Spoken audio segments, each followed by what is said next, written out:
At sa pagpapatuloy ng ating recap, sa puntong iyon ay malapit na nilang makaharap ang isang halimaw na napakalakas na isang halimaw na magsisisi sila na ipinanganak pa sila. Ang babae ay nagsimulang duguin mula sa ulo dahilan para pareho silang ma-shock sa gulat.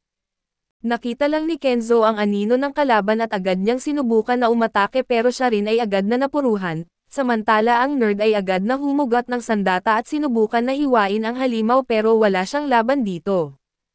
Habang nagaganap ito ay patuloy namang nakikipaglaban ang ating grupo sa loob ng pugad ng mga langgam, kahit pa may lakas sila na katumbas ng rank S ay mga halimaw pa rin sila kaya madaling hulaan ang kanilang galaw, agad namang sumugod si Tia gamit ang kanyang dambuhalang espada at pinilas ang isang higanteng langgam.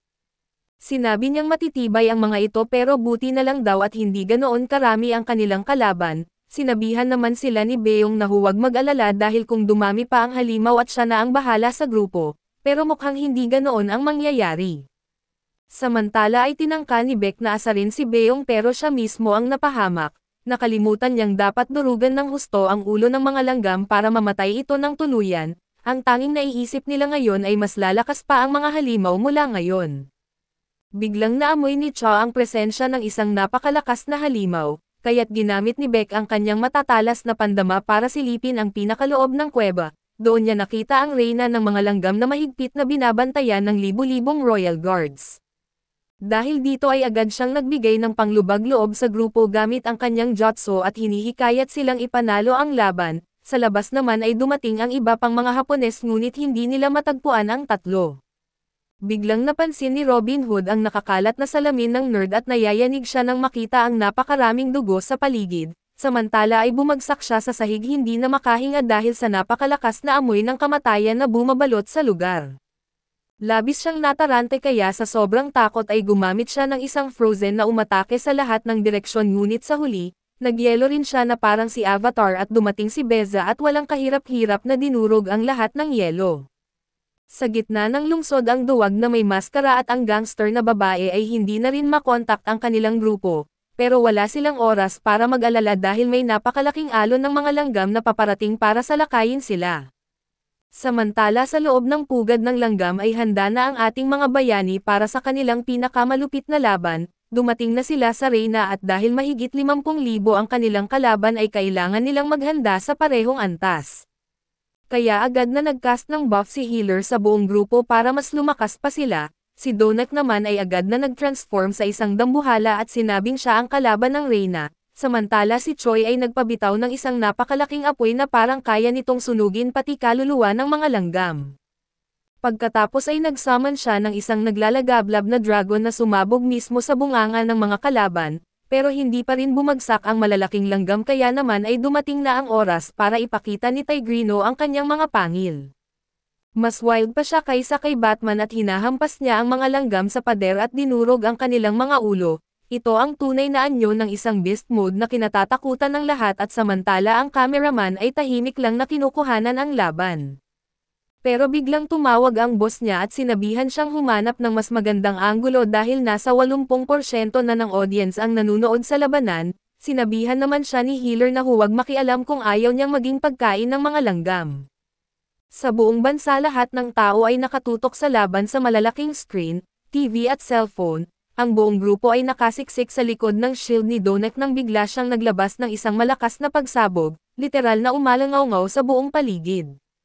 Samantala si Igil na parang sanay sa Minecraft ay naglabas ng 1,000,000 palaso pataas at umasang tatamaan ang mga langgam, ang isa naman ay mabilis na ginamit ang kanyang matatalas na kuko at tinatadtad ang mga langgam na parang pang-barbecue. Samantala si Choi ay naglabas ng isang napakalakas na apoy at si Chai naman ay sumugod mula sa itaas at hinihiwa ang lahat ng dumaan sa kanyang espada, sa wakas ay napabagsak nila ang huling gwardya na ngayon ang natitira na lang ay ang mismong reyna.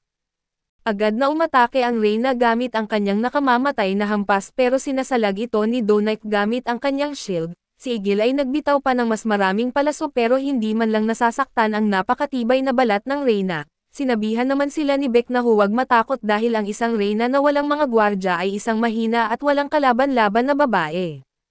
Pero sagot ng reyna isang nakamamatay na lason na pinatahimik si Beck. Buti na lang ay alerto si Healer at agad niyang pinagaling ang kanilang grupo at napansin ng reyna na siya ang pinakadelikadong kalaban, kaya't siya ang unang tinangkang patayin.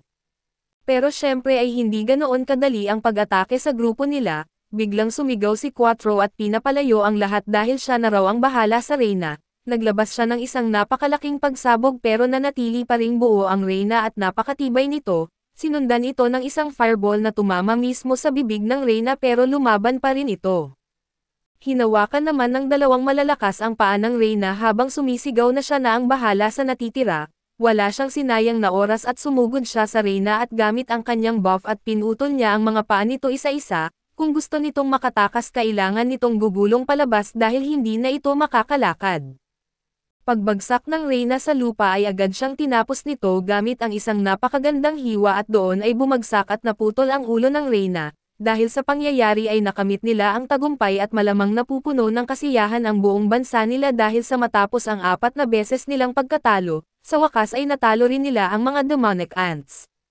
Bago mamatay ang Reyna ay naglabas pa ito ng isang nakakakilabot na huling sigaw, pero sinabihan niya sila na kalimutan na lang ito dahil sa wakas ay naipagtanggol na nila ang kanilang mga kasama, marami pa ang natitirang mga sundalong langgam at 1 taon lang ang itatagal ng mga ito bago sila tuluyang mawala sa kasaysayan. Pero syempre hindi nagtatagal ang kaligayahan ng mga mandirigma dahil biglang nag-abiso ang assistant ni Goto na ang mga langgam ay nagsimulang bumalik sa kanilang pugad, at ang interference na humahadlang sa komunikasyon ay nawala na. Ang fire cage ni Choi ay nasira at napagtanto nila na ang huling sigaw ng Reyna ay hindi simpleng sigaw ng pagkatalo kundi isang hiling ng tulong. Ang problema ay ang mga pangkaraniwang langgam ay walang kakayahang sirain ang fire cage na iyon. Ibig sabihin ang pinakamalakas na halimaw ng lugar na ito ang paparating at malamang ito ang tunay na halimaw, ang makina ng kamatayan at ang hindi matatawang mandirigma na si Bero. Isang itim na higanteng langgam ang lumitaw at agad na pinakawalan ang isang napakakilabot na aura. Sa tindi ng presensya nito ay halos mawalan ng malay si Chao at gusto sanang salubungin ni Donut ang halimaw, pero bago pa siya makagalaw kalahati ng kanyang katawan ay biglang nawasak. Napatulala siya nang makita niyang hindi man lang sila pinansin ng halimaw at diretso itong pumunta sa patay na Reyna, at bago pa nila maunawaan ang nangyayari ay kinain ni Bero ang sarili niyang ina. Napalakas ang sigaw nito na puno ng puot at nang lumingon ito na agad itong lumitaw sa likuran ni Chan na isang suntok lang at tumilapon siya sa pader na durog ang mukha. Sa isang iglap ay agad nag-transform si Donut para labanan ang halimaw pero sa isang simpleng hampas lang, nadurog ang kanyang braso at ngayon ay mukha na siyang isang manikang walang kamay, kahit si Tigrino sa kanyang beast mode ay hindi umobra sa halimaw.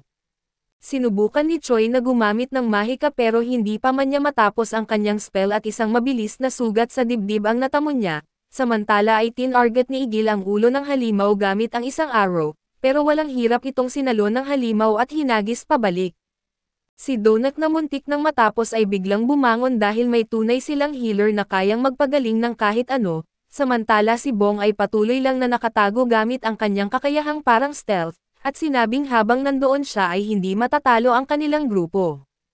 Pero si Bero ay walang awa at kinuha niya ang paa ng higanteng katawan ni Donut at hinahataw ito mula kaliwat kanan na parang laruan, nawalan ng malay si Donut at kahit si healer na nagtatago ay hindi nakaligtas, napanganga si Tigrino nang makita niyang nagmistulang si Jace ang healer pero masyadong seryoso ang natamo niya, dahil pinunit ni Bero ang tiyan niya at kinain ang kanyang ulo.